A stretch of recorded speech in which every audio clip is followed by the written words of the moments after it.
तर खूप दिवसानंतर आज छानसं असं ऊन पडलं होतं. तेवढ्यात राहुल आला आणि मला म्हणतो, "यार आज काहीतरी मॅगी वगैरे खाऊ घाल." मग काय राहुलकडे दिले पैसे आणि तो गेला पळत मॅगी आणायला. पण रिटर्न आल्यावर तो म्हणतो, "यार दुकान तर बंद आहे." मग काय एकच पर्याय, चला जाऊया गावात. मग काढला आपला काळा घोडा आणि निघालो आपण गावात.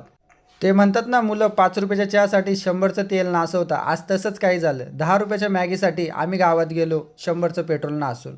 मग काय घरी येताना थोडी मॅगी वगैरे दाखवली. तेवढ्यात आपली गाडी स्टँडवर लावली आणि स्विच बंद केला. तर चला जाऊयात मॅगी बनवायला.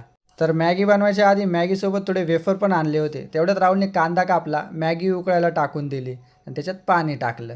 तर मग काय तोपर्यंत आम्ही खातो सोनपापडी, कारण की घेऊन आलो होतो. मग त्यांनी मसाले वगैरे काढले.